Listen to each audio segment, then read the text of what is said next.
को देखेंगे प्रश्न नंबर, और ये आपका स्पेशली जो है वो PYQ है बीपीएससी से आपका हिस्ट्री का, और ये मॉडर्न हिस्ट्री है, ठीक है ना। तो आपका क्या है कि जितने भी बीपीएससी ने आपका प्रीवियस ईयर में मॉडर्न हिस्ट्री से आपका जितने भी प्रश्न को पूछा है तो उसको देखेंगे, ठीक है।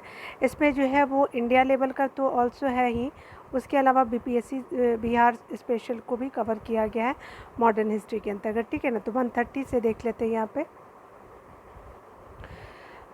यहाँ पे बताया जा रहा है कि वर्ष 1928 में अगर बात करें तो बिहार में रविदास सभा का गठन किसने किया था, तो ये 1928 में ये जगजीवन राम जी के द्वारा किया गया था। कब, तो 1928 में, और रविदास सभा का सी हो जाएगा। डिटेल देख लीजिए।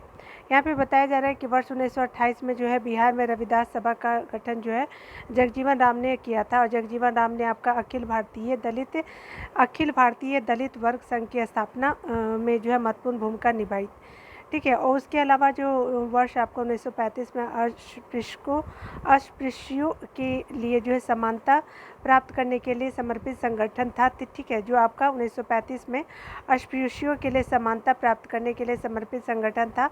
और क्या हुआ कि ये जगजीवन राम द्वारा 1937 में बिहार विधानसभा के लिए आपका चुने गए थे, ठीक है ना। जगजीवन राम जो है 1937 में बिहार विधानसभा के लिए चुने गए थे। इसके बाद उन्होंने क्या किया कि ग्रामीण श्रम आंदोलन का आयोजन किया था, ठीक है ना। आगे देखते हैं यहाँ पे बताया जा रहा है क्या आपको देखना चाहिए कि यदि आपको बताया जा रहा है कि नील की खेती करने से छूट चाहते हैं तो नील के किसानों को कौन सा क्षतिपूर्ति कर देना पड़ता था, तो स्पेशली तवाना देना पड़ता था, सी हो जाएगा। देख लीजिए यहाँ डिटेल बताया जा रहा है क्या किसानों को जो है अपने ज़मीन के आपके कम से कम 3/20 भाग पर जो है नील की खेती करना था, तथा आपका उन यूरोपीय मालिकों द्वारा क्या होता तय दामों पर उन्हें बेचना पड़ता था। इसे जो है तिनकठिया पद्धति भी कहा जाता था। और यदि नील की खेती करने से छूट चाहते तो नील के किसानों को जो है क्षतिपूर्ति कर देना होता था, जिसे तवान कहा जाता था, ठीक है ना। प्रार्थना समाज के संस्थापक कौन थे, तो आत्माराम पांडुरंग थे, ये हो जाएगा। डिटेल देखेंगे तो बताया जा रहा है कि प्रार्थना समाज की स्थापना जो है 1867 में जो है वो बम्बई में आचार्य केशव सेन की प्रेरणा से आपका आत्माराम पांडुरंग द्वारा की गई थी। महादेव रानाडे इस आपके क्या थे संस्था से 1869 में क्या हुए थे, जुड़े थे। और इस संस्था का जो है मुख्य उद्देश्य क्या था, तो जाति प्रथा का विरोध, स्त्री पुरुष की विवाह की आयु में वृद्धि करना था, विधवा विवाह था, और आपका क्या था स्त्री शिक्षा को प्रोत्साहन देना था, ठीक है। रानाडे का सामाजिक सुधार आंदोलन जो है 19वीं शताब्दी के अंत तक सफलतापूर्वक जारी रहा, ठीक है। यहाँ पे बताया जा रहा है कि 19वीं शताब्दी के उत्तरार्ध में आपका क्या है हिंदूवाद के जो सबश्रेष्ठ जो प्रतिनिधित्व कौन थे, ये आपके तो देख लेते हैं कौन थे। यहाँ पे क्या हो जाएगा आपका जो है विवेकानंद जी थे, ठीक है ना। यहाँ पे क्या हो जाएगा बी हो जाएगा, ठीक है ना। ये रामकृष्ण परमहंस नहीं हो जाएंगे, स्वामी विवेकानंद जी हो जाएगा, बी हो जाएगा। आपको दिख भी रहा होगा आपका बी है, ठीक है ना। चलिए देख लेते हैं यहाँ पे डिटेल से। यहाँ पे बताया जा रहा है कि स्वामी विवेकानंद ने 1897 में क्या किया था कि आपका रामकृष्ण मिशन की स्थापना की थी, अपने गुरु की स्मृति में की थी। और उन्होंने जो है संन्यास धारण कर जो है वो क्या किया कि धार्मिक ग्रंथों का विशद अध्ययन किया। अपने गुरु की शिक्षाओं की व्याख्या को साकार करने के लिए शिक्षाओं की व्याख्या को स्वीकार करने का श्रेय स्वामी विवेकानंद 1863 से लेकर के 1902 में, ठीक है। तो आपका जो है टाइम पीरियड जो था आपका जो स्वामी विवेकानंद का जो है वो 1863 से लेकर 1902 का टाइम पीरियड था। उन्होंने इस शिक्षा का साधारण भाषा में वर्णन किया, और आपका स्वामी विवेकानंद इस नवीन हिंदू धर्म यानी न्यू हिंदुज़्म के प्रचारक के रूप में उभरे। 1893 में क्या होता है कि शिकागो गए, और वहाँ पे वे उन्होंने आपका वर्ल्ड पार्लियामेंट ऑफ रिलीजन पे क्या किया कि अपना सुप्रसिद्ध भाषण दिया, ठीक है। आगे बताया जा रहा है कि इस भाषण से उन्होंने आपके पश्चिम संसार के सामने जो है पहली बार भारत की संस्कृति की महत्व को प्रभावकारी तरीके से प्रस्तुत किया। इसके बाद उन्होंने अमेरिका और इंग्लैंड में भी भ्रमण किया और हिंदू धर्म का प्रचार किया। स्वामी जी ने आप हिंदू धर्म के इस पक्ष मुझे मत छेड़ो की बहुत भर्त्सना की थी, ठीक है ना। यानी उन्होंने मुझे मत छेड़ो की भर्त्सना की थी। उनके अनुसार हिंदू धर्म अब केवल खान पान तक ही सीमित रह गया है। वह निर्धनों के धनियों द्वारा शोषण पर जो है धर्म की चुप्पी से बहुत अप्रसन्न थे, ठीक है। जिस तरह से निर्धनों का शोषण करते थे धनी लोग, तो उसपे वो बहुत ही मतलब जो उदास थे। उनके जो थे उनके अनुसार भूखे व्यक्ति से धर्म की बात करना ईश्वर और मानवता का अपमान। बिल्कुल सही है। अगर मान लीजिए कि सपोज़ किसी को भूख लगा है, आप उसको पूजा पाठ का बात बताओगे तो पहले उसको फूड दो, तभी तो उसको पता चलेगा ना भगवान क्या है। उसके लिए तो खाना ही भगवान है ना। तो बट बहुत सारे लोग नहीं समझते। विवेकानंद ने कोई राजनीतिक संदेश नहीं दिया, परंतु फिर भी उन्होंने अपने लेखों, भाषणों तथा आपके नई पीढ़ी में अपने भूतकाल में एक नवीन आत्मगौरव की भावना जगाई। वह एक पक्के जो देशभक्त थे। सुभाष चंद्र बोस ने उनके बारे में कहा था कि जहाँ तक बंगाल का संबंध है, हमें विवेकानंद को आधुनिक आपका राष्ट्रीय जो है आंदोलन का आध्यात्मिक पिता कह सकते हैं, ठीक है। ये मुझे बहुत भी पसंद है मतलब विवेकानंद जी। और अब जब मैं इनको देखती हूँ ना, क्योंकि मैं तो यही बंगाल में ही हूँ, तो मुझे पता है कि इनका क्या मतलब किस तरह से दुनिया को ये देखते थे, ठीक है ना। पहले मैं नहीं जानती थी, लेकिन जब से जानती हूँ तो मतलब आज मतलब मैं इतना रिस्पेक्ट करती हूँ कि मैं आपको बता नहीं सकती। तो ये आपका शिकागो में आयोजित धर्म संसद में भाग लिया, तो स्वामी विवेकानंद जी हो जाएंगे। 34 का बी हो जाएगा। स्वामी विवेकानंद ने आपका क्या किया कि रामकृष्ण मिशन की स्थापना कब की थी, तो 1893 में, 1897 में किया था। डी हो जाएगा। स्वामी विवेकानंद दक्षिणेश्वर के स्वामी कहे जाने वाले रामकृष्ण परमहंस के परम शिष्य थे। उनके बचपन का नाम जो था नरेंद्र था, ठीक है। उसके अलावा आगे चल के वे स्वामी विवेकानंद, जिनका टाइम पीरियड 1863 से 1902 माना गया है, के नाम से प्रसिद्ध थे और विवेकानंद के नाम से प्रसिद्ध थे। उन्होंने रामकृष्ण के संदेश का विश्व में फैलाया। रामकृष्ण मिशन के सिद्धांतों का जो आधार वेदांत दर्शन है, ठीक है। आपका बताया जा रहा है कि मिशन मनुष्य की सेवा को ईश्वर की सेवा मानता है, क्योंकि मनुष्य की आत्मा में परमात्मा का अंश है। बिल्कुल, अगर इंसान ही दुखी है तो परमात्मा भी तो दुखी रहेंगे ना, क्योंकि हम सभी की किसकी मतलब रचना है, ईश्वर की रचना है। दयानंद सरस्वती द्वारा स्थापित है, तो ये आर्य समाज हो जाएगा। बी हो जाएगा। डिटेल देख लेंगे। यहाँ पे बताया जा रहा है कि दयानंद सरस्वती मूलशंकर ने आपका 1875 ईस्वी में बम्बई में आर्य समाज की स्थापना की। उसका जो मुख्य उद्देश्य जो था वो प्राचीन वैदिक धर्म की शुद्ध रूप से पुनः स्थापना करना था। आर्य समाज आंदोलन का जो प्रसार प्राय पश्चात प्रभाव की प्रतिक्रिया के रूप में हुआ था। 1877 ईस्वी में आर्य समाज का मुख्यालय जो है लाहौर में स्थापित किया गया, जिसके उपरांत क्या होता है कि आर्य समाज का अधिक क्या होता है प्रचार हुआ।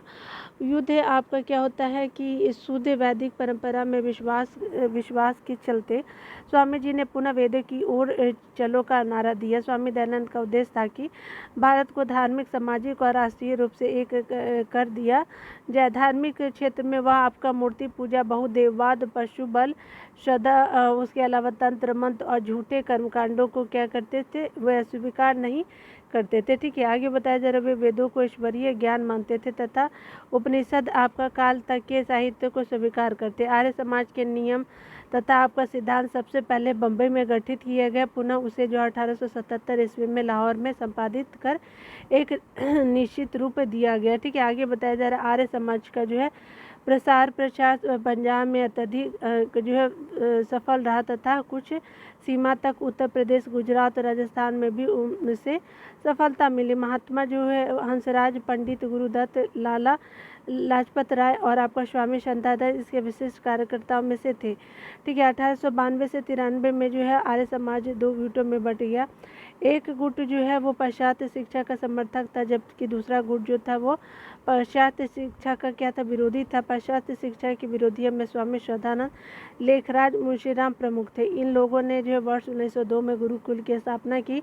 पाश्चात्य शिक्षा के समर्थकों में लाला लाजपत राय तथा हंसराज प्रमुख थे। इन लोगों ने जो है दयानंद एंग्लो वैदिक कॉलेज की स्थापना की, ठीक है। तो इम्पोर्टेंट देख लिया हमने। किसने 1873 में सत्यशोधक समाज की स्थापना की, तो ये कौन थे, ज्योतिबा फुले जी थे। बी हो जाएगा। 1873 में जो है वो सत्यशोधक समाज की स्थापना जो है वो ज्योतिबा फुले ने की थी। उन्होंने इनका जो है जन्म 1827 ईस्वी में एक माली के घर में हुआ था। इन्होंने शक्तिशाली गैर ब्राह्मण आंदोलन का संचालन किया। इन्होंने अपनी पुस्तक गुलामगिरी जो 1872 में पब्लिश हुई थी आई थी एवं अपने संगठन सत्यशोधक समाज के द्वारा आपका पाखंडी आपका ब्राह्मणों एवं उनके उदारवादी धर्म ग्रंथों से आपका निम्न जातियों की रक्षा की आवश्यकताओं पर क्या किया कि बल दिया। ठीक है, चलिए आगे देख लेते हैं। आगे यहाँ पे तो आप देख ही चुके हैं कि सत्यशोधक समाज की स्थापना किसने की थी, ज्योतिबा फुले जी थे। 38 का 138 का बी हो जाएगा। यहाँ पे बताया जा रहा है क्या कि थियोसॉफिकल सोसाइटी की स्थापना किसने की, तो मैडम HP ब्लावेट्स्की ने किया, ए हो जाएगा। यहाँ पे बताया जा रहा है कि थियोसॉफिकल सोसाइटी की स्थापना एक रूसी महिला मैडम आपका HP ब्लावेट्स्की, अमेरिकी सैनिक अधिकारी कर्नल अल्कॉट, विलियम क्वान जज एवं अन्य द्वारा जो है 1875 में न्यूयॉर्क में की गई थी। इस सोसाइटी के संस्थापक जो 1882 ईस्वी में मद्रास के पास अड्यार नामक स्थान पर सोसाइटी की मुख्यालय स्थापित किए जो बाद में इसकी अंतर्राष्ट्रीय कार्य बना। ठीक है, कार्यालय बना। इसका जो है मुख्य उद्देश्य क्या था, तो उस प्राचीन हिंदू धर्म में आपका लोगों के आत्मविश्वास को जगाना और बढ़ाना तथा आपका धर्म को समाज सेवा का मुख्य आधार बनाना था। ठीक है, जबकि जो राजा राम मोहन राय द्वारा 1828 ईस्वी में ब्रह्म समाज एवं विवेकानंद द्वारा जो है 1897 ईस्वी में रामकृष्ण मिशन की स्थापना की गई। ठीक है ना। आगे देखिए, यहाँ पे बताया जा रहा है क्या कि यहाँ पे बताया जा रहा है कि भारतीय राष्ट्रीय कांग्रेस की स्थापना प्रथम महिला अध्यक्ष कौन था, तो ये आपका श्रीमती एनी बेसेंट थी। भारतीय नहीं है, ठीक है, भारतीय अगर आएगा तो आपका सरोजिनी नायडू हो जाएंगे, लेकिन मैं पहली पूछी गई है तो बी हो जाएगा। ठीक है, देखिए यहाँ पे बताया जा रहा है क्या कि एनी बेसेंट आयरलैंड के निवासी थे। वे आपके वर्ष 1907 से आपका 1933 तक जो है थियोसॉफिकल सोसाइटी की प्रधान रही। वर्ष 1916 में अगर बात करें होम रूल लीग का गठन किया गया तथा वर्ष 1917 में उन्होंने राष्ट्रीय कांग्रेस की पहली महिला अध्यक्ष बनी। वर्ष 1925 में आपका कानपुर में हुए भारतीय राष्ट्रीय कांग्रेस के 40वें अधिवेशन में सरोजिनी नायडू कांग्रेस की प्रथम भारतीय महिला अध्यक्ष और दूसरी महिला अध्यक्ष बनी। ठीक है ना। चलिए आगे बताया जा रहा है क्या कि भारतीय राष्ट्रीय कांग्रेस की प्रथम महिला अध्यक्ष, तो ये महिला अध्यक्ष पूछा जा एनी बेसेंट जी हो जाएंगे। यहाँ पे बताया जा रहा है कि भारत में आपका नारी आंदोलन किनके प्रेरणा से प्रारंभ हुआ था, तो ये ज्योतिबा फुले जी के द्वारा होता है, डी हो जाएगा। यहाँ पे देखिए बताया जा रहा है क्या, अगर बताया जाए कि विकल्पों में जो दिया हुआ है तो भारत में नारी आंदोलन ज्योतिबा फुले की प्रेरणा से प्रारंभ हुआ। ज्योतिबा फुले मानते थे कि महिलाएं एवं आपका दलितों का उत्थान करके ही आपका सामाजिक बुराइयों को दूर किया जा सकता है। 1848 ईस्वी में इन्होंने लड़कियों के लिए एक स्कूल खोला। यह लड़कियों के लिए भारत का प्रथम स्कूल था। आधुनिक भारत में महिला आंदोलन की प्रेरणा स्रोत रमाबाई आपका रानडे रही। आपके आगे बताया जा रहा है कि जो महादेवी गोविंद रानडे की पत्नी श्रीमती रमाबाई ने सेवा सदन नामक क्या किया कि संगठन की स्थापना की। ए में अगर रमाबाई नाम होता तो सही वही होता, लेकिन ये BPSC आयोग ने किसी विकल्प को सही नहीं माना था और तारांकित किया था। ठीक है ना, ये BPSC तो क्या ही बोली मैं इसको। देखिए, प्रार्थना समाज, यंग इंडिया महात्मा गांधी, लोकहितवादी, ठीक है, उसके अलावा ज्योतिबा फुले वाला जो सत्यशोधक समाज, रहनुमाई मजदाइसन सभा के निम्नलिखित विकल्पों में आपको बताना है कौन सही है। ठीक है, तो चलिए देख लेते हैं। ये क्या हो जाएगा, ये आपका हो जाएगा बी है क्या। ठीक है, बी बिल्कुल सही हो जाएगा। देखिएगा मैं आपको बता दे रही हूँ, बी हो जाएगा। प्रार्थना समाज आत्माराम पांडुरंग, यंग इंडिया मोहनदास करमचंद गांधी, लोकहितवादी गोपाल हरि देशमुख, सत्यशोधक समाज ज्योतिबा फुले, रहनुमाई मजदाइसन क्या तो नौरोजी फुरदोंजी हो जाएंगे। ठीक है, तो इस तरह से हमने देख लिया। ठीक है ना, ऐसे याद करेंगे फिर आपको भी याद हो जाएगी। प्रार्थना समाज की स्थापना 1867 ईस्वी में बम्बई में आचार्य केशव सेन की प्रेरणा से आत्माराम पांडुरंग द्वारा किया गया था। कब, 1867 में महात्मा गांधी द्वारा प्रारंभ किए गए समाज पत्र आपका तो समाचार पत्र इंडियन ओपिनियन, हरिजन, उसके अलावा यंग इंडिया एवं नवजीवन था। ठीक है, आपका महाराष्ट्र के समाज सुधारक की अगर बात करें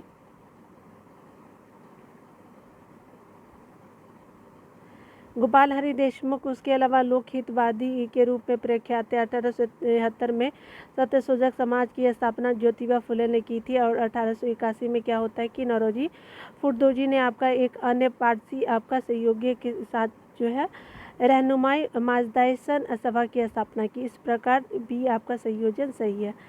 यहाँ पे बताया जा रहा है क्या कि यहाँ पे बताना है नाई धोबी बंद सामाजिक बोयकट का एक स्वरूप था जो आपका 1919 में चलाया गया। तो किसानों द्वारा प्रतापगढ़ अब जिले में चलाया गया था। तो आपका क्या ए हो जाएगा बिल्कुल सही। आगे बताया जा रहा है क्या कि वर्ष 1919 में अंतिम दिनों में क्या होता है किसानों का संगठित विद्रोह खुलकर के सामने आया। मतलब प्रतापगढ़ जिले की एक जागीर में नाई धोबी बंद सामाजिक बहिष्कार संगठित जो है कार्रवाई की पहली घटना थी। झिंगुरी सिंह और द्रुपाल ने आपका इसमें महत्वपूर्ण भूमिका निभाई, लेकिन जल्द ही इस आंदोलन में एक नया चेहरा बाबा रामचंद्र, जिन्होंने आंदोलन की बागडोर ही नहीं संभाली बल्कि अपितु उसे और मजबूत और जुझारू बनाया। ठीक है, बाबा रामचंद्र महाराष्ट्र के ब्राह्मण परिवार के थे और वर्ष 1920 के मध्य में वे किसान नेता के रूप में उभरे और अवध के किसानों को संगठित कर उनमें से संगठन की अद्भुत क्षमता थी। तो किसने? तो बाबा रामचंद्र ने। ठीक है ना, देखते हैं यहाँ पे बताया जा रहा है क्या। पंजाब भूमि हस्तांतरण अधिनियम कब पारित किया गया? तो 1900 में पंजाब भूमि हस्तांतरण आपका अधिनियम पारित किया जाता है। सी हो जाएगा। पंजाब भूमि हस्तांतरण अधिनियम 1900 ईस्वी में पारित किया गया था, जिसमें आपका कृषकों की भूमि का गैर कृषकों के पास आपका हस्तांतरित होना समाप्त हो गया था। ठीक है, आगे देखिए यहाँ पे बताया जा रहा है क्या कि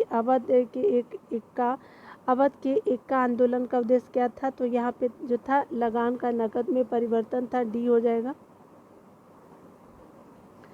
यहाँ पे बताया जा रहा है कि आपका एक्का आंदोलन जो था 1921-22 का नेतृत्व पिछड़ी जाति के मदारी पासी ने किया था। इस आंदोलन में जिसकी गतिविधियों के मुख्य केंद्र हरदोई, बाराबंकी, बहराइच, सीतापुर थे। ठीक है, किसानों की मुख्य शिकायतें लगान में बढ़ोतरी और उपज के रूप में लगान में बढ़ोतरी और उपज के रूप में जो है लगान वसूल करने की प्रथा को लेकर थी।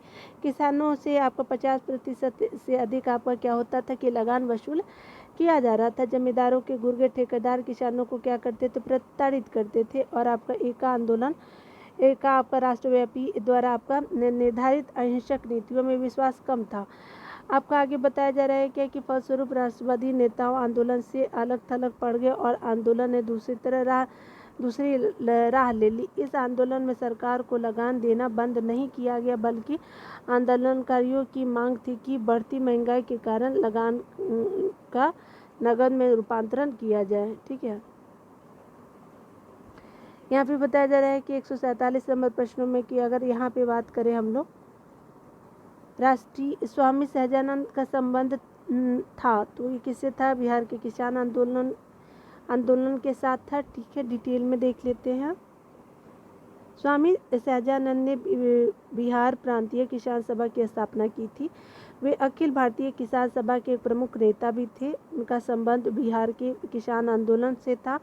उनके कृषि सुधार कार्यक्रम का वास्तविक लक्ष्य जमींदारी प्रथा का उन्मूलन तथा कृषकों को मालिकाना अधिकार दिलाना था। किसानों के प्रति इनकी समर्पित सेवाओं के कारण इन्हें किसान प्राण कहा जाने लगा था। ठीक है, आगे देखते हैं। यहाँ पे बताया जा रहा है क्या कि स्वामी सहजानंद निम्नलिखित में से किससे संबंधित है? तो बिहार किसान आंदोलन से हो जाएगा। ठीक है, तो सी हो गया। यहाँ पे बताया जा रहा है इनमें से कौन जो है बिहार में किसान आंदोलन के साथ जुड़े थे? तो ये आपके जो थे राजेंद्र प्रसाद जी थे। ए हो जाएगा। यहाँ पे बताया जा रहा है क्या कि राजेंद्र प्रसाद बिहार में किसान आंदोलन से जुड़े थे। वे सितंबर 1946 में गठित अंतरिम सरकार में खाद्य एवं कृषि मंत्री थे। ये किसान सभा के अध्यक्ष थे, संविधान सभा के अध्यक्ष थे और संविधान लागू होने के बाद भारत के प्रथम राष्ट्रपति बने। ठीक है, बिहार से थे। ठीक है, ये तो सभी जानते, बताने की क्या जरूरत। सुरक्षा प्रकोष्ठ की नीति संबंधित है, तो वारेन हेस्टिंग्स से हो जाएगा। ये हो जाएगा ना। देखिएगा, सुरक्षा प्रकोष्ठ या घेरे की नीति से आपका वारेन हेस्टिंग किया तथा आपका लॉर्ड वेलेस्ली था। ठीक है, वारेन हेस्टिंग ने मैसूर और मराठों के साथ युद्ध एवं अन्य अन्य भारतीय रियासतों के साथ बराबरी की पदवी धारण करने और भावना से किया था। ठीक है, यानी कहने का मतलब कि आपका जो है अन्य भारतीय रियासतों के साथ बराबरी की पदवी प्राप्त करने की भावना से किया। इस समय जो है कंपनी ने अपने राज्य के चारों ओर आपका मध्य राज्य यानी बफर जोन, आपका बफर स्टेट बनाने का प्रयत्न किया। इसका उद्देश्य अगर बात करें केवल अपने राज्य की रक्षा करना था, अथवा हम यह भी कह सकते हैं कि अपने पड़ोसी राज्यों की सीमाओं की रक्षा करो ताकि अपनी सीमाएं सुरक्षित रहे। इस समय भय मुक्त अफगानों और मराठों से था और इसलिए कंपनी ने अवध की रक्षा व्यवस्था के कार्य को इस शर्त पर संभाला कि अवध का नवाब उस व्यय का बोझ उठाए और इस प्रकार अवध की रक्षा ही आपके बंगाल की रक्षा थी। ठीक है, आगे बताया जा रहा है क्या बेलेजली के आने से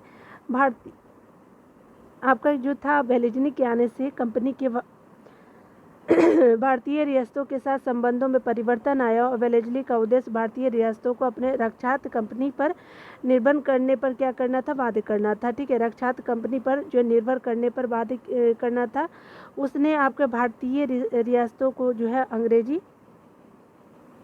अंग्रेजी आपकी राजनीतिक शक्ति के और आपका सैनिक रक्षा के घेरे में लाने का प्रयत्न किया। रियासतों के प्रति उन्होंने जो है प्रति प्रमुख ब्रिटिश जो नीतियाँ प्रमुख रही। कंपनी का भारतीय रियासतों से समानता के लिए जो है वो संघर्ष आपका 1740 से 1765 का था। यानी कंपनी का भारतीय रियासतों से समानता के लिए संघर्ष 1740 से 1765 का रहा था। सुरक्षा प्रकोष्ठ की अगर हम बात करें तो यानी सुरक्षा प्रकोष्ठ नीति या घेरे की नीति जिसको बोलते हैं 1765 से लेकर के 1813 ईस्वी तक था। अधीनस्थ आपका क्या था, पार्थो की नीति क्या थी, तो 1813 से 1857 ईस्वी था।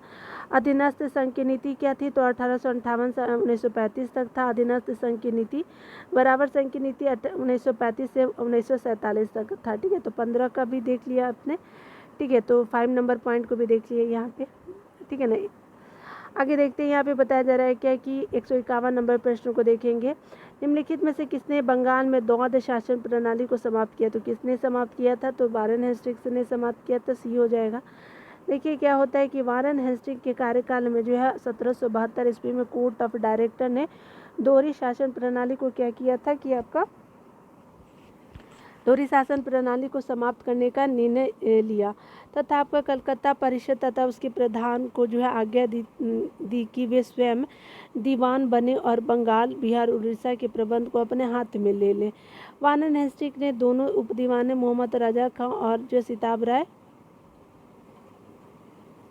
राय को जो है वो हटा दिया, पदच्युत कर दिया और आपका जो है आपका बौद्ध शासन जिसकी शुरुआत जो है बंगाल में 1765 में मानी जाती है के अंतर्गत कंपनी दीवानी अधिकार अपने पास रखती थी और तथा आपका निजामत के कार्यों का निष्पादन नवाब के माध्यम से करती थी, लेकिन वास्तविक शक्ति कंपनी के पास होती थी। वो क्लाइव समझता था कि समस्त शक्ति कंपनी के पास है तथा नवाब के पास सत्ता की केवल छाया ही है। ठीक है,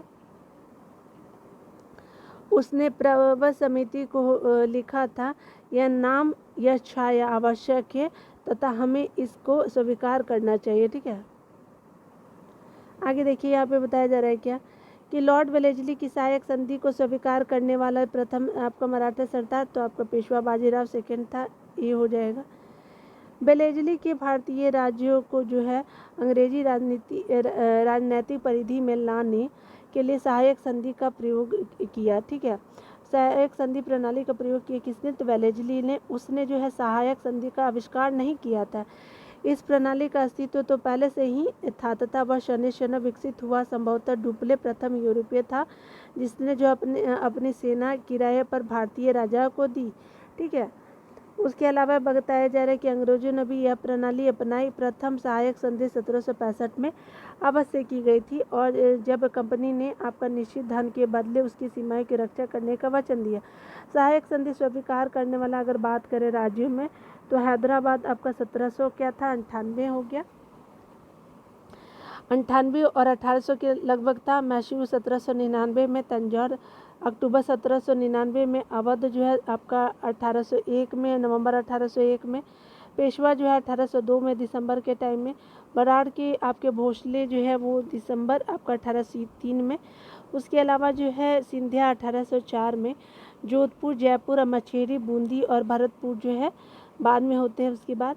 उसके अलावा जो है अगर बात करेंगे आपका दौलत राव सिंधिया और जसवंत होलकर दोनों पूना में अपने को सबसे प्रदर्शित करना चाहते थे, ठीक है। उसके अलावा बाजीराव द्वितीय सिंधिया का साथ दे रहे थे, ठीक है ना, याद रखिएगा बाजीराव द्वितीय जो थे वो सिंधिया का साथ दे रहा था। उसने 1901 में क्या होता है कि जसवंत के भाई की आपकी हत्या कर दी। परिणाम स्वरूप जसवंत होलकर की सेना ने पूना पर आक्रमण कर पेशवा एवं सिंधिया की संयुक्त सेना को क्या किया, पराजित किया। बाजीराव द्वितीय ने भागकर के बसीन में शरण ली और आपका 31 दिसंबर 1802 को बसीन की संधि होती है, ठीक है। पेशवा बाजीराव ने अंग्रेजों की संरक्षता क्या किया कि स्वीकार कर लिया।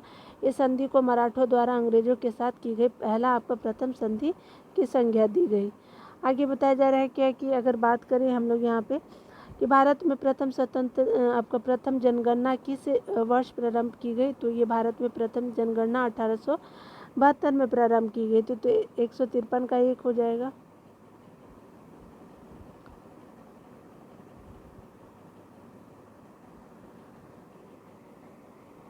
अंग्रेजों के आपका शासनकाल में आधुनिक शासन प्रणाली की सर्वप्रथम जनगणना जो है वो आपका लॉर्ड मेयो के शासनकाल में 1872 में आपका कराई गई थी।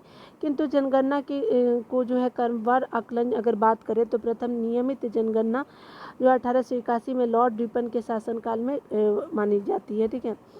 यहाँ पे बताया जा रहा है 154 में कि महारानी विक्टोरिया को भारत की साम्राज्ञी नियुक्त किया गया था। कब, तो 1877 में भारत की साम्राज्ञी 1877 में। देखिए बताया जा रहा है कि ब्रिटिश संसद ने एक राज्य उपाधि अधिनियम पारित किया, ठीक है। ब्रिटिश संसद ने एक राज्य उपाधि अधिनियम पारित किया जिससे आपका महारानी विक्टोरिया को केसरी हिंद की उपाधि से विभूषित किया गया।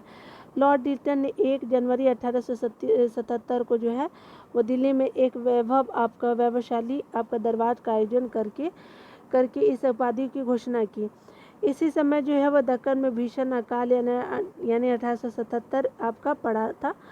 सरकार ने झूठे आडंबर और वैभव पर करोड़ों रुपए व्यय किया, विशेषकर उस समय जब लोग भूखे मर रहे थे। आरजी प्रधान के अनुसार इस राज उपाधि अधिनियम और दिल्ली दरबार के एक राष्ट्रीय अपमान की गुप्त भावना सी जनता में फैल गई और कलकत्ता की एक पत्रिका ने इसकी तुलना उस घटना से की जब नीरो बंसी बजा रहा था और रोम जल रहा था, ठीक है। हम कुंशी से जो है बंसी बजा रहे हैं और रोम जो है जल रहा है। सी.आर. दास और मोतीलाल नेहरू ने आपका कांग्रेस के भीतर स्वराज पार्टी किस उद्देश्य से बनाई थी, तो ये स्पेशली बनाया था क्या था, तो आपका क्या था, ये स्पेशली था सी है क्या, बिल्कुल सही हो जाएगा, ठीक है। तो राज्य परिषदों के चुनाव में भाग लेने के लिए आपका स्वराज पार्टी बनाया गया था। चलिए डिटेल देख लेते हैं। यहाँ पे बताया जा रहा है कि जनवरी आपका 1923 में क्या होता है कि आपका गया में सी.आर. दास तथा मोतीलाल नेहरू के स्वराज पार्टी का गठन किया गया। सी.आर. दास इसके क्या थे, अध्यक्ष तथा मोतीलाल नेहरू इसके महासचिव बने। यह पार्टी जो है कांग्रेस के भीतर ही रहते हुए परिषदों के आपका चुनाव लड़ने के उद्देश्य से गठित की गई थी। इससे जो है राज्य परिषदों के साथ केंद्रीय विधान परिषद के चुनाव में भी आपकी प्रतिभा किया तथा अच्छी सफलता हासिल की थी। इनका जो है वास्तविक उद्देश्य इन जो है सभाओं में प्रवेश कर अपनी बात रखना और सरकार के साथ असहयोग करना था। आगे देखिए बताया जा रहा है कि डॉक्टर अंबेडकर और महात्मा गांधी के बीच दूसरे गोलमेज संगोष्ठी के समय किस विषय पर मतांतर हो गया था, ठीक है। तो देखते हैं, ये हो जाता है दलितों के पृथक मतदान पे, ठीक है।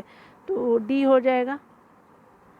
यहाँ पे बताया जा रहा है कि वर्ष 1931 में लंदन के सेंट जेम्स पैलेस में आपका हुए द्वितीय गोलमेज सम्मेलन में डॉक्टर अंबेडकर ने दलितों के लिए पृथक निर्वाचक आपका मंडल की मांग की, जबकि महात्मा गांधी ने दलितों को जो है हिंदू समाज का अभिन्न मांग करके बता करके उसका विरोध किया था, ठीक है।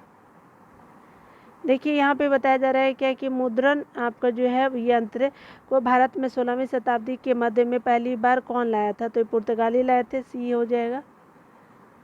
देखिए यहाँ पे बताया जा रहा है क्या कि अगर बात करें भारत में 16वीं सदी के मध्य में मुद्रण यंत्र को पहली बार जो पुर्तगाली जेसुअट मिशनरी गोवा से लेकर आए थे। ठीक है, यहाँ पे बताया जा रहा है क्या कि अगर बात करें हम लोग बम्बई प्रेसिडेंसी एसोसिएशन की स्थापना, तो क्या हो जाएगा, देखिए फिरोजा मेहता, केटी तैलब और तैयब जी। ठीक है, तो याद रखिएगा WC बनर्जी नहीं है, इस तरह से ई हो जाएगा। ठीक है ना, देख लेते हैं यहाँ पे बताया जा रहा है क्या कि 1885 में क्या होता है कि बम्बई प्रेसिडेंसी एसोसिएशन की स्थापना है फिरोजा मेहता, केटी तैलब और बदरुद्दीन तैयब ने की थी। इसका उद्देश्य लोगों में राजनीतिक विचारों का प्रसार करना था। ठीक है, भारत संघ जो है वो कि आपका इंडियन एसोसिएशन के संस्थापक कौन थे, तो ये सुरेंद्रनाथ बनर्जी थे। 159 का डी हो जाएगा। आगे बताया जा रहा है कि 26 जुलाई आपका 1876 को सुरेंद्रनाथ बनर्जी ने आनंद मोहन बोस के सहयोग से इंडियन एसोसिएशन की स्थापना कलकत्ता में की थी। यह तत्कालीन संस्थाओं में सबसे महत्वपूर्ण थी। ठीक है, जिसे आपका जो है कांग्रेस से पूर्व अखिल भारतीय आपका स्तर की संस्था का सम्मान प्राप्त है।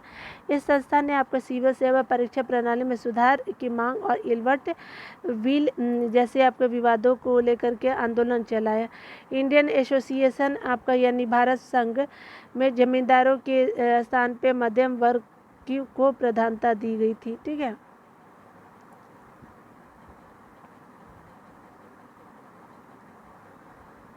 यहाँ पे बताया जा रहा है कि ईस्वी सन 1876 में इंडियन एसोसिएशन की स्थापना किसने की थी, सुरेंद्रनाथ बनर्जी हो गई, ए हो जाएगा। आगे बताया जा रहा है क्या कि यहाँ पे बताया जा रहा है क्या कि राष्ट्रीय कांग्रेस से पूर्व सबसे प्रमुख आपका जो है वो संस्था थी, तो ये कौन सी थी, तो आपका डी है क्या, डी बिल्कुल सही हो जाएगा। इंडियन एसोसिएशन ऑफ कोलकाता हो जाएगा, ये राष्ट्रीय कांग्रेस से पूर्व आपका प्रमुख संस्था थी, डी हो जाएगा। देखिए यहाँ पे बताया जा रहा है क्या कि 26 जुलाई 1876 को सुरेंद्रनाथ बनर्जी ने आनंद मोहन बोस के सहयोग से इंडियन एसोसिएशन या भारत संघ की स्थापना कलकत्ता में की थी। यह तत्कालीन जो है राजनीतिक संस्थाओं में से सबसे प्रमुख और महत्वपूर्ण थी, जिसे जो है कांग्रेस से पूर्व अखिल भारतीय स्तर की संस्था का सम्मान प्राप्त था। इस संस्था ने जो है वो सिविल सेवा परीक्षा प्रणाली में सुधार की मांग तथा इलवर्ट व्हील विवाद जैसे मामलों को लेकर के आंदोलन चलाया। इंडियन एसोसिएशन यानी भारत संघ जिसको बोलते हैं में आपका जमींदारों के स्थान पर मध्यम वर्गों को प्रधानता दी गई थी। ठीक है, याद रखिएगा। यहाँ पे बताया जा रहा है क्या कि अगर बात करें यहाँ पे कि सुरेंद्रनाथ बनर्जी को किस वर्ष भारतीय सिविल सर्विसेज से हटाया गया था, तो 1874 का टाइम था। यहाँ पे डिटेल देखेंगे। यहाँ पे बताया जा रहा है कि सुरेंद्रनाथ बनर्जी द्वितीय भारतीय थे जिन्होंने ICS परीक्षा उत्तीर्ण थी। इनकी प्रथम नियुक्ति सिलहट बांग्लादेश में असिस्टेंट मजिस्ट्रेट के एक पद पे हुई थी। यहीं पर आपका मामूली आपका भूल की वजह से 1874 में इन्हें पद से हटाया गया। ठीक है, आगे देखते हैं। यहाँ पे बताया जा रहा है क्या राजनीतिक सुधारों को लेकर के जो विरोध करने वाले पहले भारतीय कौन थे, तो ये राजा राम मोहन जी थे, सी हो जाएगा। राजनीतिक सुधारों को लेकर जो है वो विरोध करने वाले पहले भारतीय राजा राम मोहन राय थे। ठीक है, उन्होंने जो है वो उन्होंने मानव अधिकार और लोकतांत्रिक मूल्यों के विकास पर कई लेख लिखे। विपिन चंद्र पाल ने लिखा कि भारत में राजनीतिक स्वतंत्रता का संदेश सबसे पहले राजा राम मोहन राय ने दिया था, और कुछ इतिहासकारों ने सुरेंद्रनाथ बनर्जी को राजनीतिक सुधारों के लिए आंदोलन करने वाले जो है वो प्रथम जो है भारतीय मानते हैं। ठीक है, यहाँ पे बताया जा रहा है कि मद्रास महाजन सभा की स्थापना की गई थी, किसने किया था, तो स्टार मार्क है, क्योंकि 1884 में किया गया था, तो इसीलिए 1884 नहीं है ना। मद्रास महाजन सभा की स्थापना 1884 में मई में किया गया था। बी राघवाचारी, जी सुब्रमण्य अय्यर और आपका पी आनंद चार्लू एवं आपका एस रामास्वामी उदलियार द्वारा की गई थी। ठीक है ना। भारतीय राष्ट्रीय कांग्रेस के प्रथम अधिवेशन में कितने प्रतिनिधियों भाग लिया, तो प्रथम में 72 ने लिया था भाग। यहाँ पे बताया जा रहा है कि भारतीय राष्ट्रीय कांग्रेस की स्थापना 1885 ईस्वी में A.O. हिम द्वारा की गई थी, जो एक अवकाश प्राप्त आपके अंग्रेजी अधिकारी थे। इसका पहला अधिवेशन 28 से 30 आपको दिसंबर 1885 को बम्बई स्थित गोकुलदास तेजपाल संस्कृत विद्यालय में आयोजित किया गया था। इसमें जो है कुल 72 प्रतिनिधियों ने भाग लिया। ठीक है। और भारतीय राष्ट्रीय कांग्रेस के पहले अधिवेशन की अध्यक्षता ब्योमकेश चंद्र बनर्जी यानी WC बनर्जी ने की थी तथा इसके प्रधान महासचिव कौन थे? तो स्वयं A.O. ह्यूम थे। ठीक है। आगे देखिए बताया जा रहा है क्या कि भारतीय राष्ट्रीय कांग्रेस की स्थापना की गई थी, तो किसने की थी? तो 1885 में किया गया था। यहाँ देखेंगे अगला बताया जा रहा है कि भारतीय राष्ट्रीय कांग्रेस की स्थापना की गई थी, तो A.O. ह्यूम ने किया था, ए हो जाएगा। यहाँ पे बताया जा रहा है कि भारतीय राष्ट्रीय कांग्रेस के संस्थापक कौन थे? तो A.O. ह्यूम हो जाएंगे, बी हो जाएगा 68 का। आगे देखिए बताया जा रहा है क्या कि भारतीय राष्ट्रीय कांग्रेस के संस्थापक असैनिक आपके सेवक थे। आगे देखिए बताया जा रहा है कि भारतीय राष्ट्रीय कांग्रेस का प्रथम अधिवेशन कहाँ हुआ था? तो ये बम्बई में होता है, मुंबई में, सी हो जाएगा। देखिए यहाँ पे डिटेल लिखिए, बताया जा रहा है क्या कि भारतीय राष्ट्रीय कांग्रेस का प्रथम अधिवेशन जो है 28 से 30 दिसंबर 1885 को तेजपाल संस्कृत पाठशाला बम्बई यानी मुंबई में हुआ। इसमें कुल 72 आपके प्रतिनिधियों ने भाग लिया, जिनमें से आपका 78 प्रतिनिधि बम्बई महाप्रांत के, 21 सदस्य मद्रास से तथा 3 सदस्य आपका बंगाल से और 7 सदस्य जो यूपी एवं अवध से तथा आपका 3 सदस्य पंजाब से सम्मिलित हुए। कांग्रेस के प्रथम अधिवेशन की अध्यक्षता जो थे ब्योमकेश चंद्र बनर्जी ने की। A.O. ह्यूम इसके महासचिव थे। ठीक है ना, तो ये देख लिया हमने। चलिए आगे देखते हैं। यहाँ पे आगे बताया जा रहा है क्या कि अगर 171 नंबर प्रश्नों को देखेंगे, भारतीय राष्ट्रीय कांग्रेस के दूसरे अधिवेशन की अध्यक्षता तो ये दादा भाई नौरोजी ने किया था 1886 में। देख सकते हैं आपका यहाँ पे बताया जा रहा है क्या कि कांग्रेस का दूसरा अधिवेशन 1886 में किसने किया था? तो आपका कलकत्ता में हुआ। ठीक है। और इसकी अध्यक्षता दादा भाई नौरोजी ने की। इस अधिवेशन में आपका इंडियन एसोसिएशन तथा भारतीय राष्ट्रीय कांग्रेस का विलय हुआ। इसके अतिरिक्त दादा भाई नौरोजी ने 1893 में आपका लाहौर अधिवेशन तथा 1906 में कलकत्ता अधिवेशन की आपकी अध्यक्षता की थी। ठीक है, तो 3 बार किया था उन्होंने, याद रखिएगा। ठीक है। महात्मा गांधी ने आपका जो है वो भारतीय राष्ट्रीय कांग्रेस के किस अधिवेशन में अध्यक्षता की थी? तो 1924 में किया था, तो बी हो जाएगा। यहाँ पे बताया जा रहा है कि दिसंबर 1924 में आपका बेलगांव में कांग्रेस के 39 आपका वार्षिक अधिवेशनों की अध्यक्षता महात्मा गांधी ने की थी। ठीक है। इस आपका जो 39वें वार्षिक अधिवेशन था 1924 वाला, इसमें बताया गया कि इस अधिवेशन में एक प्रस्ताव द्वारा यह निश्चित किया गया कि गांधी जी के रचनात्मक कार्यों का जो है वो बल दिया जाए और इसी अधिवेशन में गांधी दास समझौते को अनुमोदित किया गया। ठीक है, तो ये हमने देख लिया। यहाँ पे बताया जा रहा है क्या कि अगर बात करें इंडियन नेशनल आपका कांग्रेस की प्रथम भारतीय महिला अध्यक्ष कौन थी? तो ये आपके स्पेशली कौन हो जाएंगी? भारतीय बोला है ना, तो एनी बेसेंट। ये आपकी कौन हो जाएंगी? सरोजिनी नायडू जी हो जाएंगी। अगर भारतीय नहीं रहता तो एनी बेसेंट होती। ठीक है, तो यहाँ सी हो जाएगा 173 का। सरोजिनी नायडू जिनका टाइम पीरियड 1879 से लेकर के 1949 तक था और ये जो है वो प्रख्यात जो है वो कवित्री और राष्ट्रवादी नेत्री थी।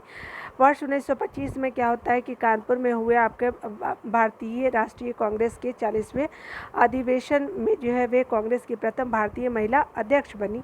वे आपके महात्मा गांधी की विश्वासपात और निष्ठावान सहयोगी थी।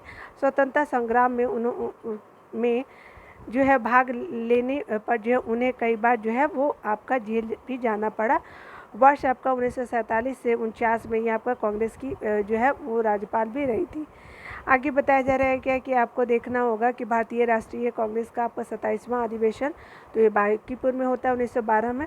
ठीक है, देख सकते हैं यहाँ पे आपको बताया जा रहा है कि भारतीय राष्ट्रीय कांग्रेस का 27वां अधिवेशन जो है दिसंबर 1912 में बिहार के बांकीपुर में संपन्न हुआ और इस अधिवेशन की अध्यक्षता RN मडोलकर ने की। इस अधिवेशन में A.O. ह्यूम को आपका कांग्रेस का पिता कहा गया। ठीक है, आगे बताया जा रहा है कि मद्रास में जो है रैयतवाड़ी पद्धति को किसने प्रारंभ किया? तो थॉमस मुनरो ने किया। 75 का बी हो जाएगा। यहाँ पे बोला जा रहा है क्या कि ब्रिटिश व्यवस्था में रैयतवाड़ी भू राजस्व संग्रह जो है वो आपका दक्षिण भारत में प्रमुख प्रचलित था। मद्रास में इस पद्धति को थॉमस मुनरो ने प्रारंभ किया था। ठीक है, आगे देखते हैं। यहाँ पे बताया जा रहा है किसने कहा था कि आपका जो है 1857 की घटना का प्रारंभ धर्म के संघर्ष के रूप में हुआ था और इस घटना का अंत स्वतंत्रता संग्राम के रूप में हुआ था। तो ये किसका कथन है? तो चलिए देख लेते हैं। ये स्पेशली कहा जाता है एस एन सेन के द्वारा, ठीक है ना। तो चलिए यहाँ पे देख लेते हैं, ये आपका 176 का ए हो जाएगा डॉक्टर एस एन सेन के द्वारा, ठीक है ना।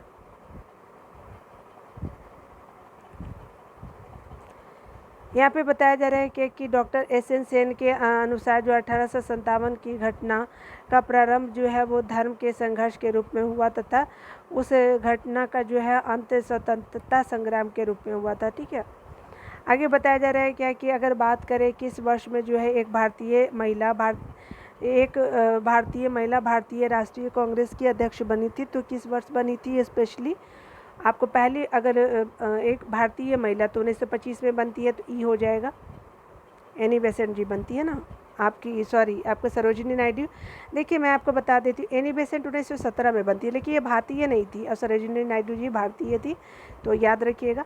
यहाँ पे भी आपका दिया हुआ है, आपके भारतीय राष्ट्रीय कांग्रेस की अध्यक्ष बनने वाली पहली भारतीय महिला आपके सरोजिनी नायडू थी, और जो वर्ष 1925 में आपका कहाँ हुआ था, तो कानपुर में आपका 40वां अधिवेशन संपन्न इनकी अध्यक्षता में होता है। और भारतीय राष्ट्रीय कांग्रेस की प्रथम महिला अध्यक्ष जो है 1917 में एनी बेसेंट जी बनती है, कलकत्ता अधिवेशन में, जो आयरिश मूल की थी, ठीक है ना, याद रखेंगे। यहाँ पे बताया जा रहा है क्या कि आपको सही बताना है कौन सा सही है। लाइक अली निज़ाम के एग्जीक्यूटिव काउंसिल के प्रेसिडेंट थे। हैदराबाद के आपके खिलाफ ऑपरेशन पोलो 48 घंटे तक चला। उसके अलावा बताया जा रहा है क्या कि आपको जो है कश्मीर राज्य ने इंस्ट्रूमेंट ऑफ एक्सेशन 15 अगस्त 1947 के दिन हस्ताक्षरित किए थे। शाह नवाज भुट्टो जूनागढ़ स्टेट के आखिरी दीवान थे। उसके अलावा पांचवा बोल रहा है क्या कि के.एम. मुंशी को जो है भारत सरकार ने हैदराबाद में अपने एजेंट के रूप में नियुक्त किया था। के.एम. मुंशी को भारत सरकार ने हैदराबाद में अपने एजेंट के रूप में नियुक्त किया था। तो देख लेते कौन सही हो जाएगा, तो ये जो होगा 1, 4, 5 हो जाएगा, ठीक है ना। तो आपका 4 सही, 5 6 सही और 1 सही हो जाएगा। देख लीजिए यहाँ पे क्या था, यहाँ पे जो है आपका जो है लाइक अली निज़ाम के एग्जीक्यूटिव आप जो काउंसिल के प्रेसिडेंट थे, बिल्कुल सही। दूसरा जो गलत है, उसके अलावा कश्मीर राज्य वाला भी गलत है। शाह नवाज भुट्टो जूनागढ़ स्टेट के आखिरी दीवान थे, बिल्कुल सही। के.एम. मुंशी को जो भारत सरकार के आपके हैदराबाद में अपने एजेंट के रूप में नियुक्त किया गया, तो बिल्कुल सही, ठीक है। यहाँ पे सही पूछा जा रहा है, तो आप देख सकते हैं 1, 4, 5 हो जाएगा, ये हो जाएगा।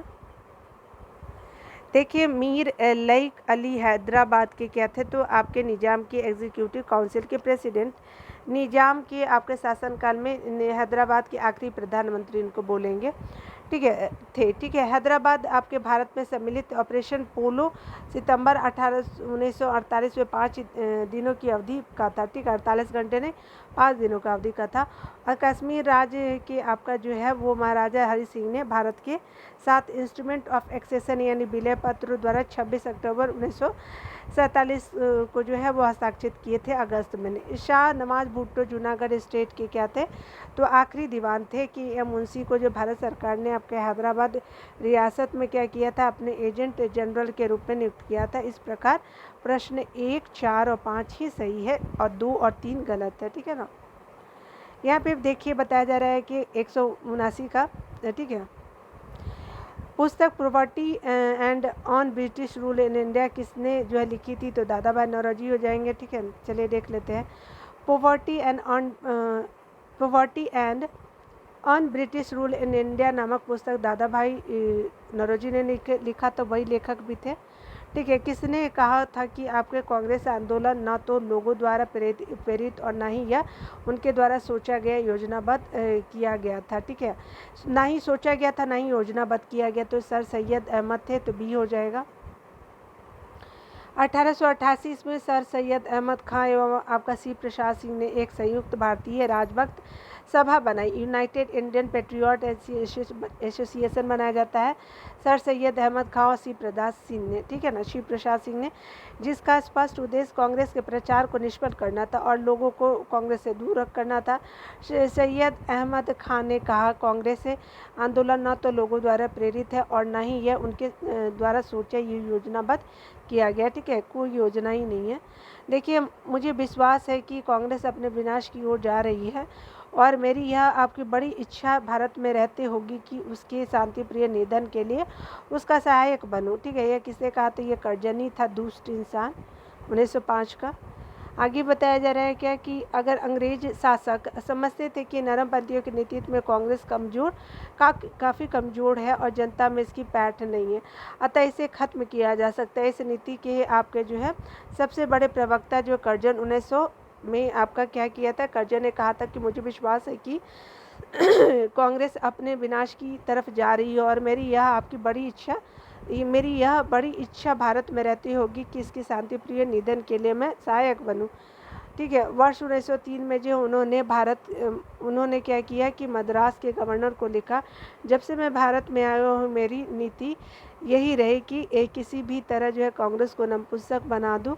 वर्ष 1904 में जो है कर्जन ने आपका कांग्रेस अध्यक्ष के नेतृत्व में मंत्रिमंडल से मिलने से इनकार कर दिया था। कब? तो आपका 1904 में कांग्रेस अध्यक्ष के नेतृत्व में मंत्रिमंडल से मिलने से कर्जन ने मना कर दिया था। आगे देखिए, बताया जा रहा है कि निम्न में से किस वायसराय के कार्यकाल में भारतीयों को राय बहादुर और खान बहादुर जो है उपाधियाँ प्रदान करना प्रारंभ किया गया था? तो आपका ये लिटन था, बी हो जाएगा। 82 का क्या हो जाएगा? यहाँ पे ई दिया हुआ है, क्यों? क्योंकि देखिए यहाँ पे कोई रीज़न है। 1859 और 1960 में 1860 में इन उपाधियों को दिए जाने के साक्ष्य प्राप्त होते हैं। ठीक है, यहाँ पे ई दिया है लेकिन शायद 2 रीज़न होगा। ठीक है ना, तो इसीलिए आप ई मानेंगे, लिटन को नहीं मानिएगा। ठीक है, यहाँ ई दिया हुआ लेकिन कहीं मैंने किताबों में लिटन देखा है। ठीक है, यहाँ पे बताया जा रहा है कि अधिकतर नरमपंथी आपके नेता थे, तो यहाँ पे शहरी क्षेत्रों से थे। 183 का बी हो जाएगा। उदारवादी राजनीतिक एवं आपका जो है राजनीतिक भिक्षावृत्ति के युग में अधिकांश नरमपंथी नेता यह था जिसको दादा भाई नौरोजी हो गई, आपका फिरोज शाह मेहता हो गया, दिनसा वाचा हो गए, ब्योमकेश बनर्जी और आपका सुरेंद्र नाथ बनर्जी जैसे नेता शहरी क्षेत्रों से संबंधित थे। इस काल में अगर बात करें तो कांग्रेस पर जो है समृद्धिशाली मध्यम वर्गीय और बुद्धिजीवी का, जिनमें से वकील, डॉक्टर, इंजीनियर, पत्रकार एवं साहित्यिक व्यक्ति सम्मिलित थे, का अधिकार था। ठीक है, उपाधि और बड़े बड़े पद इन लोगों के लिए आकर्षण रखते थे। ठीक है, कांग्रेस में जो है आने वाले प्रतिनिधि बड़े बड़े शहरों से आते थे और जन साधारण से उनका कोई संपर्क नहीं था। फिरोज शाह मेहता ने स्वयं कहा था कि कांग्रेस की आवाज़ जनता की आवाज़ नहीं है, परंतु उनके साथ रहने वाले अन्य देशवासियों का यह कर्तव्य है कि वे उनकी भावनाओं को समझें और उन्हें व्यक्त करें और उनके उपचार का प्रयत्न करें। ठीक है, आगे देखते हैं। यहाँ पे बताया जा रहा है कि कौन जो है वो उग्रपंथी नहीं है। तो बाल गंगाधर तिलक, मदन लाल और उधम लाल थे, लेकिन गोपाल कृष्ण जो गोखले थे उदारवादी खेमे से थे, डी हो जाएगा। यहाँ पे बताया जा रहा है कि गोपाल कृष्ण गोखले जो है वो आपका स्पेशली क्या थे? तो ये आपके उदारवादी खेमे से संबंधित थे। वह आपका स्वभाव से और मृदु लोकप्रियता से आपके विश्वास करते थे, आपका मृदु न्यायप्रियता में विश्वास करते थे। उन्हें पूर्ण विश्वास था कि देश का पुनः उद्धार उत्तेजना के बवंडरों में नहीं हो सकता। वे जो है साधन और साधन दोनों की पवित्रता में क्या करते थे? विश्वास करते थे। उनकी इन्हीं विचारों से प्रभावित होकर के महात्मा जो गांधी जी उनके क्या होते हैं? शिष्य बन गए थे। इन्होंने 1889 में क्या होता है कि बॉम्बे कांग्रेस, आपका जो बॉम्बे कांग्रेस अधिवेशन के मंच से राजनीति में क्या किया? भाग लिया। 1897 में क्या होता है कि उन्हें और वाचा को भारतीय आपका जो है व्यय के लिए आपका नियुक्त वेल्बी आयोग के समक्ष क्या होता है कि आपका साक्ष्य देने को कहा गया था। वाचा और जो गांधी जी थे उनको कब? 1897 में। किसके आयोग में? तो वेल्बी आयोग में। वर्ष 1902 में अगर बात करें बम्बई संविधान परिषद के लिए जो है के लिए और कालांतर में इंपीरियल लेजिस्लेटिव काउंसिल के लिए चुने गए थे। ठीक है, आगे बताया जा रहा है कि भारत सेवक संघ यानी भारत सेवक समाज की स्थापना किसने की थी? तो गोपाल कृष्ण गोखले ने किया था, सी हो जाएगा। यहाँ पे बताया जा रहा है कि वर्ष 1905 में पूना में आपका गोपाल कृष्ण गोखले ने भारत सेवक समाज की स्थापना की, जिसका उद्देश्य भारत सेवा के लिए प्रचारक तैयार करना था और संवैधानिक रूप से जो है वह भारतीय जनता के सच्चे हितों को प्रोत्साहन देना था। ठीक है, इस समाज ने वी श्रीनिवास शास्त्री जी के देवधर NM जोशी, पंडित हृदयनाथ कुंजरू जैसे आपके महान समाज जो है सेवक पैदा किए। MC सीतलवाड़, BN राव और अलादी कृष्णा स्वामी अय्यर इसके क्या थे, प्रमुख सदस्य थे। आगे बताया जा रहा है क्या कि आपका 186 को देखेंगे कि सन आपका 1905 में सर्वेंट ऑफ इंडिया सोसाइटी की स्थापना किसने की थी, तो ये गोपाल कृष्ण गोखले जी थे, डी हो जाएगा। आगे देखिए बताया जा रहा है क्या कि आपका रजनी पामदत्त ने कहा वे साम्राज्यवाद से लड़ते भी थे और सहयोग भी करते थे। उन्होंने किस राजनीतिक संगठन के बारे में कहा था, तो भारतीय राष्ट्रीय कांग्रेस के बारे में कहा था, ए हो जाएगा। यहाँ पे बताया जा रहा है कि रजनी पामदत्त ने यह आपका कथन भारतीय राष्ट्रीय कांग्रेस के बारे में कहा था और कांग्रेस कई अवसरों पर अंग्रेजी हुकूमत के साथ सहयोग भी करती थी, जैसे प्रथम युद्ध में भारतीय सहयोग हो या फिर गांधी आपके इरविन वार्ता हो। इसके अतिरिक्त भारतीय राष्ट्रीय जो है वो कांग्रेस ने साम्राज्यवाद का विरोध करते हुए जो अंग्रेजों से आपके आज़ादी की लड़ाई लड़ते हुए देश को स्वतंत्र भी कराया। 1888 में देखेंगे, यहाँ पे बोला जा रहा है कि भारतीय राष्ट्रीय कांग्रेस जो है आपका भारतीय राष्ट्रीय आंदोलन आपका गर्मपंथियों के प्रभावधीन थी, कब थी, तो आपको 1906 के बाद हो जाती है, ए हो जाएगा। यहाँ पे बताया जा रहा है कि वर्ष 1906 के बाद जो क्या होता है कि भारतीय राजनीति में कांग्रेस के भीतर गरम दल का प्रभाव बढ़ा। गरम दल का नेतृत्व प्रमुख कांग्रेसी नेताओं बाल गंगाधर तिलक, लाला लाजपत राय, बिपिन चंद्र पाल तथा अरविंद घोष ने आपका मिलकर किया। इन नेताओं ने आपका स्वराज को अपना लक्ष्य बनाया। तिलक ने नारा दिया, स्वराज मेरा जमशीद अधिकार और मैं इसे लेके रहूँगा। ठीक है,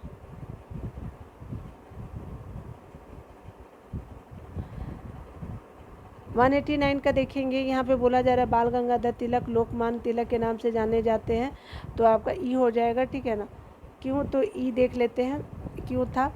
यहाँ पे बताया जा रहा है क्या कि ब्रिटिश सरकार ने बाल गंगाधर तिलक को पुणे के आपके असिस्टेंट कलेक्टर रैंड की हत्या के मामले में अभियुक्त बनाया था। ठीक है, आगे बताया जा रहा है कि तिलक को जो है वो दोषी पाया गया और उन्हें 18 माह के जो है कठोर आपका कारावास की सज़ा सुनाई गई।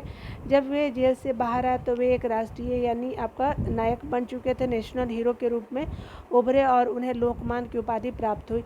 इस तरह किसी एक घटना नहीं बल्कि अनेक राष्ट्रवादी कार्यों के बाद जो है वो तिलक को लोकमान्य की उपाधि दी गई थी। ठीक है ना, यानी आपका बहुत सारा रीज़न था। ठीक है ना, चलिए यहाँ पे बताया जा रहा है क्या कि अगर बात करें हम लोग निम्नलिखित में से कौन सा जो नेता कांग्रेस के गरम दल से संबंधित है, अरविंद घोष जी हो जाएंगे, ए हो जाएगा। अरविंद घोष जो है वो कांग्रेस के गरम दल के नेता थे। वह गरम दल के आपके 4 स्तंभों लाला लाजपत राय, बाल गंगाधर तिलक, विपुल चंद्र पाल और अरविंद घोष में से एक थे। 1893-94 में उसने लेख में उन्होंने कहा था कि कांग्रेस श्रमिक वर्ग से दूर है और राष्ट्रवादी और पूर्णतः असफल रही और उसकी जो है शासकों को अप्रसन्न करने के भय से स्पष्ट न कहने की नीति को कायरता की संज्ञा दी। ठीक है, वो क्लियर बोलते ही नहीं थे। ठीक है ना, आगे बताया जा रहा है इनके अनुसार कांग्रेस जो है 6 रोग से मरने वाली है और वर्ष जो है 1908 में जो है पुलिस द्वारा मनिक तल्ला उद्यान में छापा मारकर जिन लोगों को गिरफ्तार किया गया तो उनमें आपके अरविंद घोष भी थे। ठीक है, सभी के ऊपर जो है अलीपुर षड्यंत्र करने के मामले में आपका मुकदमा चलाया गया। अरविंद घोष को 1 वर्ष की सज़ा हुई, किंतु बाद में साक्ष्य के अभाव में उन्हें छोड़ दिया गया। कालांतर में वे आतंकवादी क्रियाकलापों से अलग होकर के क्या हो गए, तो सन्यासी बन गए और पांडुचेरी चले गए। ठीक है, यहाँ पे बताया जा रहा है कि नेशनल काउंसिल ऑफ एजुकेशन की स्थापना कब हुई थी, तो 15 अगस्त 1906 को हुआ था। देखिए यहाँ पे बताया जा रहा है कि आपका जो है राष्ट्रीय शिक्षा के क्षेत्र में आपका सर्वप्रथम 8 नवंबर 1905 को रंगपुर नेशनल स्कूल की स्थापना हुई और 16 नवंबर 1905 में कलकत्ता में एक सम्मेलन का आयोजन किया गया। इस सम्मेलन में आपका राष्ट्रीय साहित्यिक, वैज्ञानिक और तकनीकी शिक्षा देने के लिए राष्ट्रीय शिक्षा परिषद स्थापित करने का फैसला हुआ और 15 अगस्त 1906 को सतीश चंद्र मुखर्जी एवं आपका अन्य द्वारा आपका राष्ट्रीय शिक्षा परिषद की स्थापना की गई। ठीक है, यहाँ पे बताया जा रहा है क्या कि अगर राष्ट्रीय आपका आंदोलन में निम्नलिखित में किसको जो है नरम दलीय के तौर पे नहीं जाना जाता, तो ये आपका ये गरम दलीय थे, बाल गंगाधर तिलक, ये हो जाएगा। देखिए उग्रवाद के 4 प्रमुख स्तंभों लाला लाजपत राय, बाल गंगाधर तिलक, विपिन चंद्र पाल और अरविंद घोष थे। आपका बाल गंगाधर तिलक इस विचारधारा के अग्रदूत थे। उन्होंने कांग्रेस के अनुनय विनय की नीति को आलोचना की। तिलक ने कांग्रेस के बारे में कहा ताकि यदि हम वर्ष में एक बार मेढक की तरह टरटराए तो हम कुछ नहीं मिलेगा, ठीक है। दादा भाई नौरोजी और गोपाल कृष्ण गोखले कांग्रेस के उदारवादी दल के नेता थे, जबकि एम.डी. राजनाडे समाज सुधारक थे, ठीक है ना, याद रखिएगा। यहाँ पे बोला जा रहा है कि कांग्रेस के आपके नरम दल के नेताओं की आंदोलन पद्धति थी राजा वामवंद आंदोलन, ठीक है। आपका बी हो जाएगा 193 का। कांग्रेस के नरम दल के नेताओं की आंदोलन की प्रमुख पद्धति राजवामवंद आंदोलन अर्थात प्रशासन में भारतीयों की भागीदारी की मांग तथा जनता में राजनीतिक जागरूकता उत्पन्न करना था, ठीक है। आगे देखते हैं। यहाँ पे बताया जा रहा है कि शेरे पंजाब के नाम से इनमें से कौन मशहूर था, तो लाला लाजपत राय हो जाएगा। 194 का सी हो जाएगा। लाला लाजपत राय शेरे पंजाब के नाम से भी जाने जाते थे। वे भारतीय राष्ट्रीय कांग्रेस में गरम दल के नेता और पूरे पंजाब के प्रतिनिधि थे। इन्हें पंजाब केसरी भी कहा जाता है। साइमन कमीशन के विरोध में एक जुलूस का नेतृत्व करते समय लालाजी लाठियों के प्रहार से जो है घायल हो गए और 17 नवंबर 1928 को उनका देहांत हो गया, ठीक है। आगे बताया जा रहा है क्या कि अपने भारत से कौन संबंधित है, तो वीर सावरकर हो जाएगा। 195 का एक हो जाएगा। यहाँ पे बताया जा रहा है क्या कि डिटेल देखेंगे। अभिनव भारत तो स्थापना 1900 कब होता है, 1904 में। स्थान नासिक महाराष्ट्र में। संस्थापक बी.डी. सावरकर जी, और बी.डी. सावरकर का पूरा नाम विनायक दामोदर सावरकर था। 1899 में स्थापित मित्र मेला ही आपका 1904 में गुप्त सभा अभिनव भारत आपका बन जाता है 1904 में, ठीक है। आगे बताया जा रहा है क्या कि आपका मुजफ्फरपुर आपका जो में आपका किंग्सफोर्ट की हत्या का प्रयास किसने किया था, तो आपका कब होता है, 1908 में। यहाँ पे जो है 30 डिटेल देख लीजिए। 30 आपका अप्रैल 1908 को बिहार के मुजफ्फरपुर में जो है खुदीराम बोस और प्रफुल्ल चाकी ने किंग्सफोर्ट पर आपका बम फेंका, परंतु किंग्सफोर्ट बच गया और दुर्भाग्य से राष्ट्रीय आंदोलन से हमदर्दी रखने वाले मिस्टर कैनेडी की पत्नी और पुत्री मारी गई। प्रफुल्ल चाकी ने आपका पुलिस से बचने के लिए आत्महत्या कर ली और खुदीराम बोस को गिरफ्तार कर फांसी दे दी गई, ठीक है। ये हुआ था। यहाँ पे जो है आपका बताया जा रहा है कि खुदीराम बोस ने किस स्थान पर किंग्सफोर्ट की हत्या की थी, तो मुजफ्फरपुर में प्रयास किया था, तो सी हो जाएगा। यहाँ पे बताया जा रहा है कि 198 का निम्नलिखित में से कौन जो एक राष्ट्रवादी समाचार पत्र नहीं था, तो द टाइम्स ऑफ इंडिया नहीं था और सब आपका राष्ट्रवादी था, देख लेंगे। द टाइम्स ऑफ इंडिया एक राष्ट्रवादी समाचार पत्र नहीं था। इसके अतिरिक्त द हिंदू, बंगाली, दी महारता जो है समाचार पत्र आपका राष्ट्रवादी सोच को बढ़ावा देने वाला था, ठीक है। यहाँ पे बताया जा रहा है कि 199 में कि आपका क्रांतिकारी गतिविधियों के साथ कौन सी पत्रिका जुड़ी हुई नहीं थी, तो ये आपका यंग इंडिया हो जाएगा। तो आपका क्या हो जाएगा, डी हो जाएगा ना, डी बिल्कुल सही हो जाएगा क्योंकि ये महात्मा गांधी जी के द्वारा लिखा गया था, ठीक है। आपका यंग इंडिया पत्रिका क्रांतिकारी गतिविधियों के साथ जुड़ी हुई नहीं थी। यंग इंडिया पत्रिका का संबंध महात्मा गांधी ने किया था। महात्मा गांधी अहिंसक आंदोलन के समर्थक थे। वर्ष 1913 में क्या होता है कि सोहन सिंह भाकना ने Hindustan association of Pacific coast, किसने, सोहन सिंह भाकना ने नामक संस्था की स्थापना की। इस संस्था ने आपका गदर नामक क्या किया, अखबार निकाला, जिससे इस संस्था का नाम भी गदर पार्टी पड़ गया, ठीक है। आगे बताया जा रहा है युगांतर और संध्या पत्रिकाओं में क्रांतिकारी गतिविधियों से संबंधित है, ठीक है। आगे देखिए यहाँ पे बताया जा रहा है कि आपका 200 नंबर प्रश्न में कि आपको बताना है कौन सा आपका राष्ट्रवादी समाचार पत्र द हिंदू, केसरी, बंगाली, हिंदुस्तानी सुधारक के संपादकों के नाम पर सही संयोजन है, तो देख लेते हैं। आपका क्या हो जाएगा, तो डी हो जाएगा, ठीक है ना। तो आपका देख लीजिए, आपका डू रख देती हूँ, ठीक है ना। तो देखिए यहाँ पे बताया जा रहा है क्या कि द हिंदू जो है वो जी कृष्ण जी, सुब्रमण्यम अय्यर, केसरी बाल गंगाधर तिलक, बंगाली सुरेंद्र नाथ बनर्जी, उसके अलावा हिंदुस्तानी जो है वो आपका गोपाल प्रसाद वर्मा और सुधारक जो है गोपाल कृष्ण गोखले जी होगा, डी हो जाएगा, ठीक है ना। 200 का डी हो जाएगा। देखिए द हिंदू आपका कौन, जी सुब्रमण्यम अय्यर, केसरी बाल गंगाधर तिलक, बंगाली सुरेंद्र नाथ बनर्जी, हिंदुस्तानी गंगा प्रसाद वर्मा हो जाएगा, सुधारक गोपाल कृष्ण गोखले हो जाएगा। इस तरह से आपका डी हो जाएगा, ठीक है ना। तो आज यही आपका रहने देते, ये 101 भी देख ही लेते हैं। हिंदू पेट्रियाट के संपादक कौन थे, तो हरिश्चंद्र मुखर्जी जी थे, ए हो जाएगा। यहाँ बताया जा रहा है कि कलकत्ता यानी वर्तमान कोलकाता में प्रकाशित होने वाले हिंदू पेट्रियट जो है प्रारंभ 1853 में गिरीशचंद्र घोष के संपादकत्व में हुआ था। यानी संपादक कौन थे? तो गिरीशचंद्र घोष किए थे 1853 में, तथा आपका 1855 में हरीशचंद्र मुखर्जी इसके संपादक बने थे। ठीक है, तो आज जो है 201 तक ही रहने देते हैं, तो क्योंकि बहुत लंबा वीडियो हो जाएगा ना। तो आप खुद का ख्याल रखिए, पढ़ते रहिए, टेक केयर।